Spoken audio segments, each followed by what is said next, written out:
Today I'm going to explain South Korean movie released in 2014, named Slow Video. Before going to storyline, subscribe our channel for more interesting movie recaps. The film opens in a control room of a surveillance system where two women are chatting about their newest colleague, a young man who has a quirky habit of wearing sunglasses indoors. They quickly spot two thieves who are on the run, and their boss is immediately informed and calls the police.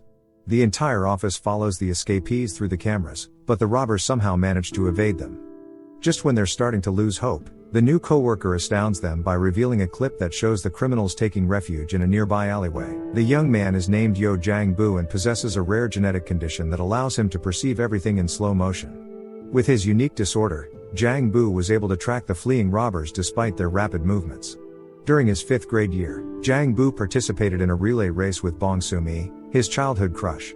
This was when he initially noticed his ability to perceive time differently and see things in slow motion. His parents sought the help of Dr. Sok, who diagnosed him with dynamic visual acuity, a rare disorder that allowed him to detect intricate details in moving objects that others could not, as if the world was in slow motion. To verify Jang-boo's disorder, Dr. Sok threw a baseball at high speed, which Jang-boo effortlessly caught, demonstrating his exceptional visual acuity. The doctor recommends that Jang-boo wear sunglasses continuously for his comfort.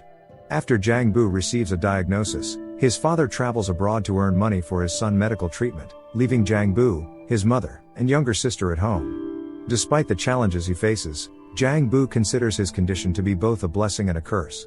While he is able to see the world in slow motion, he was bullied in school for wearing sunglasses. His only companion was Soo-mi, whom he began to develop feelings for. Unfortunately, Soo-mi was also bullied for being friends with Jang-boo, and eventually she left him. Since then, Jang-boo has been without friends. He even considered losing his sight completely and spent most of his time watching TV. Jang-boo's eyesight remained unchanged, but he became fixated on K-dramas. He picked up various social skills from the characters in the shows, yet he never ventured outside to put them into practice. Despite his father's refusal to spend money on trips back to Korea, the tragic loss of his father in a workplace accident left Jang-boo feeling isolated. The only person he confides in is Dr. Sok, who urges him to explore the world beyond his room and support his family financially. Inspired by this advice, Jang-boo takes a job at a CCTV control center. During a soliloquy, he states that he enjoys observing individuals on the screen as it evokes memories of theatrical productions. The only variance, he explains that in this particular performance, every person plays the starring role. His colleague, Byung-soo, confides in their boss about Jang-boo's reserved nature and lack of social interaction, assuring that he will attend to the introverted colleague, who he recognizes as a valuable asset. Despite Byung-soo's efforts to initiate conversation with Jang-boo, the shy individual remains quiet, silently answering Byung-soo's queries in his head. While keeping an eye on the surveillance cameras, Jang-boo appears to be counting the steps of those in view. Although Byung-soo finds this behavior strange, he decides not to ask questions. In a bid to build a connection with Jang-boo, Byung-soo inquires about his romantic life, to which Jang-boo responds by reminiscing about Soo-mi and visiting her the next day. As Soo-mi has matured into a stunning young woman, she finds herself struggling with financial difficulties. Her debt collector is relentless in pressuring her to sell her home to repay her loans. Jang-boo, who has been admiring her from a distance, is too shy to approach her. However, he begins to monitor her movements through CCTV cameras, committing her daily routine to memory. He notices that she often enjoys drinking soda in front of a coffee shop and decides to mimic her by doing the same. One day, as he watches her gaze longingly at an abandoned sofa, he takes it upon himself to bring the sofa to the front of the coffee shop the following day. Soo-mi notices the new addition, but does not give it much thought. The following day, heavy rainfall leaves her stranded at a bus stop. But Jang-boo, spotting her on the monitor, rushes to the scene with Byung-soo to offer assistance. Holding an umbrella above her, Jang-boo tries to recreate the romantic gesture seen in many K-dramas, only to be rebuffed by Soo-mi, who calls him a creep and walks away.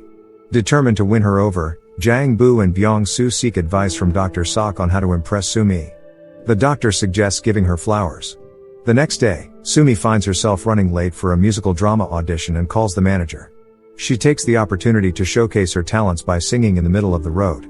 Her beautiful performance attracts a crowd of onlookers, including Jang-boo, who arrives with a bouquet of flowers. However, after her song ends, Jang-boo's gesture of offering her the flowers goes unappreciated, as Soo-mi would have preferred a box of ramen instead.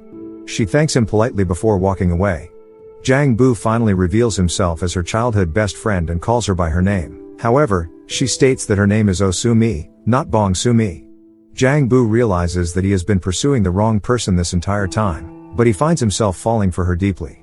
One evening, they have an unexpected encounter and Sumi asks Jang Bu to carry her shopping bags. As he is about to leave, she queries him about why he is searching for Bong Sumi, to which he responds that he had a crush on her in school. The following day at work, Jang Bu witnesses Sumi getting a call on the monitor and learns that she has landed a role in a musical. He watches in delight as she jumps and dances in the streets in excitement. That night, Sumi heads to a local roadside restaurant to celebrate, and noticing Jang Bu watching her from outside, she invites him in. As they engage in conversation, she presents him with the script for the musical and runs through her lines. Jang Bu gives her acting praise and reveals a hidden talent of his own. Before long, all the patrons in the restaurant are captivated by Jang Bu's impressive spoon-catching routine.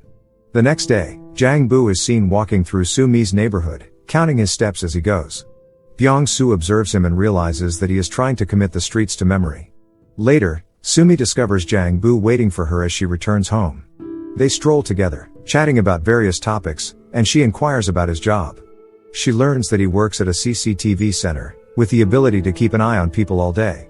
As they pause in front of the cafe that Sumi frequently gazes at, she shares her crush on the cafe's owner, gushing about his ownership of a car. Jang Bu watches the owner with a hint of jealousy, his gaze lingering for a prolonged period of time.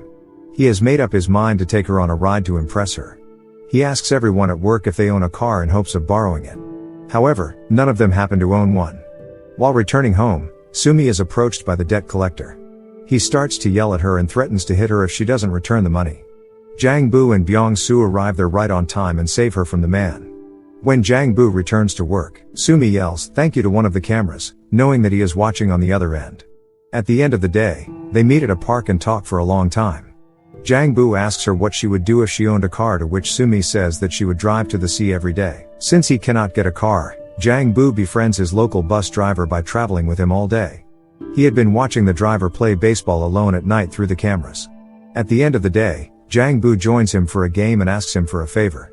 The following day, Byung-soo the bus driver and Jang Bu pick up Sumi from the bus stop, heading towards Busan for a seaside visit.